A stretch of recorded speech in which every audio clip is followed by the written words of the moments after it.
ગુજરાતીઓના most favourite એવા મેથીના થેપલા બનાવીશું અને આ થેપલાને તમે લાંબો સમય સુધી સ્ટોર પણ કરી શકો છો. ક્યાંક બહાર ફરવા જતા હોય તો સાથે લઈ જઈ પણ શકો છો અને ઘરે બનાવીને ટિફિનમાં, નાસ્તામાં કે બાળકોના ટિફિનમાં પણ આપી શકો છો. તો એકદમ સરસ કલરમાં ગ્રીન અને એકદમ સરસ એવા ગુજરાતીઓના મોસ્ટ ફેવરેટ થેપલા બનાવીશું.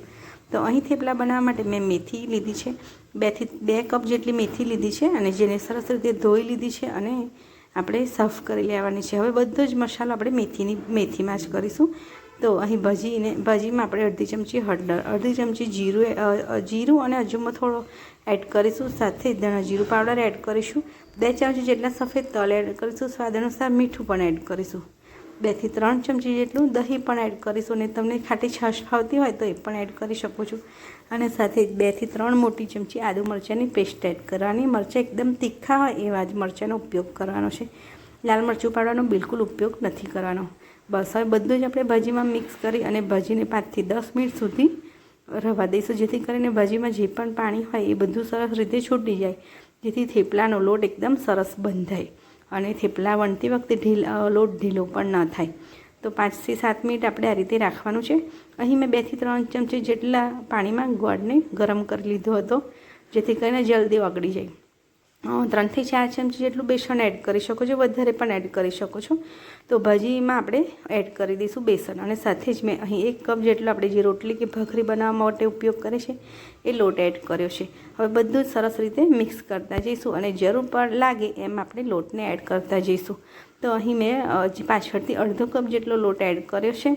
તો આ રીતે આપણે સહેજ પણ પાણીનો ઉપયોગ કર્યા વગર લોટ બાંધીશું. તો અડધો કપ જેટલો ફરીથી મેં લોટ એડ કરી દીધો છે.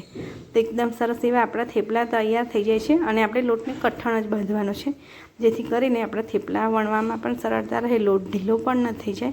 તો જોઈ શકો છો આ રીતનો આપણે કઠણ લોટ બાંધવાનો છે. તો બસ હવે લોટ સરસ બંધાઈ ગયો છે. તમને નાના મોટા કે જેવા તમને ગમતા હોય એ રીતના તમે લુઆ કરીને થેપલા બનાવી શકો છો. તો તમે આ થેપલાને લાંબો સમય સુધી સ્ટોર પણ કરી શકો છો અને વેક્યુમ પેક કરો તો તમે લાંબા સમય સુધી એને ખાઈ પણ શકો છો. તો આ રીતનું પતલું તમને જે રીતનું ગમે એ રીતનું થેપલું વણીને તૈયાર કરી લેવાનું છે. તો છે ને એકદમ પતલું આપણે થેપલું વણી લીધું છે. થેપલાના લોટને બાંધ્યા પછી સહેજ પણ રેસ્ટ આપવાનો નથી. તો હવે આપણે તવી પણ ગરમ કરવા મૂકી દીધી હતી અને થેપલાને આપણે ઉલટ સુલટ કરી અને શેકી લઈશું. તો તમે ઘીથી પણ શેકી શકો છો અને તેલથી પણ શેકી શકો છો. તો અહીં મેં તેલનો જ ઉપયોગ કર્યો છે, તમે ઘીથી પણ શેકી શકો છો. તો બસ તેલ કે ઘી એડ કરી અને આપણે એકદમ સરસ આગળ પાછળ પ્રેસ કરતા જઈ એને શેકી લેવાના છે. તો બસ આ રીતે જ આપણે બધા થેપલાને તૈયાર કરી લઈશું. અને થેપલા ખરેખર બહુ જ ટેસ્ટી બને છે. ગરમ ગરમ ખાવાની તો ખૂબ જ મજા આવે છે. તો તમે પણ એકવાર જરૂરથી રેસીપીને ટ્રાય કરજો. મારી રેસીપી સારી લાગી હોય તો લાઇક, શેર અને સબસ્ક્રાઈબ કરવાનું બિલકુલ ના ભૂલશો. એકદમ ફ્રીમાં જ છે. તો બસ થેપલા બનીને તૈયાર થઈ ગયા છે. તો ચાલો ખાવા.